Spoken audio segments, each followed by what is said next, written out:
I've been to the Oscars, and this is better than the Oscars. Michael Lewis, ever keen to keep us on our toes and perhaps more than a little irritated at having never been invited. There are some who think we created the Men of the Year award simply in order to have a party.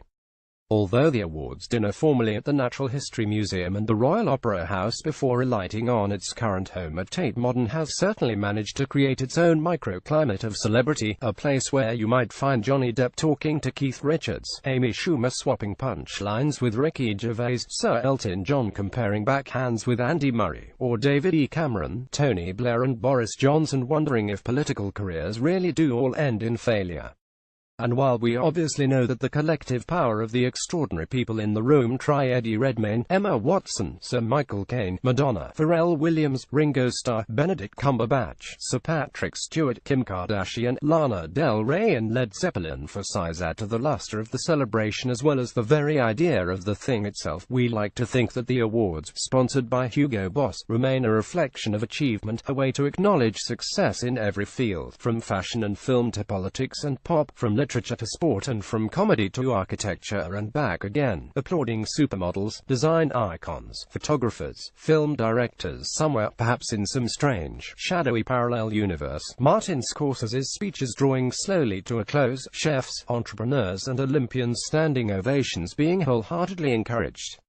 Getty Images. Sure, we would be the first to recognize that we have occasionally made mistakes in our choices, and while it would be invidious here to mention anyone in particular, you know who you are, we have always attempted to respond genuinely to the creative swirls around us, as well as trying to judge the mood of, well, if not exactly the nation, then at least the parts that take an interest. We have always gone out of our way to celebrate the iconic too, those who have climbed the mountains time and again and whose interstellar status can sometimes be taken for granted. Tony Bennett, Sir Richard Branson, Ray Davies, Little Richard, Tom Wolfe, Burt Bacharach, Nick Hornby, John Barry, Salman Rushdie, Tom Hanks, Sir Anish Kapoor and Sir Bobby Charlton for instance, and those who have actually helped shape the lives of those in our constituency. This year, our 20th, is hopefully no different, and is a testament not just to the taste, skill and tenacity of those involved, but also to the secret source of the Men of the Year awards itself.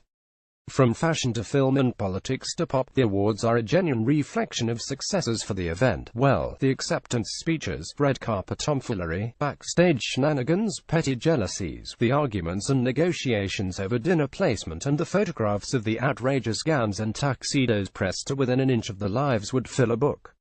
A big one. Maybe even two. And that's without considering the extraordinary happenings at the unofficial after-party. Matthew Freud, take a bow.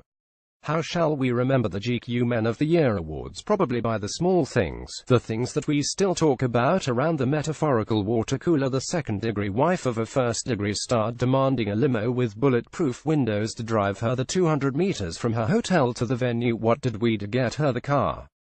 Of course. Did it have bulletproof glass? Obviously. The globally acclaimed singing superstar who publicly admonished another winner from the stage for being disrespectful to his daughter, the legendary New York artist who, more than slightly refreshed, fell asleep under his chair. Daniel Craig and Pierce Brosnan trading acting techniques on either side of Charlize Theron over dinner. The look of complete incomprehension on the face of Yoko Ono when confronted by Take That, and, of course, the year when a certain presenter who we had flown in from Japan cried off sick 90 minutes before she was due on stage, her assistant calling to say that she might start feeling a little better if someone were to come to her hotel room with £5,000 in cash.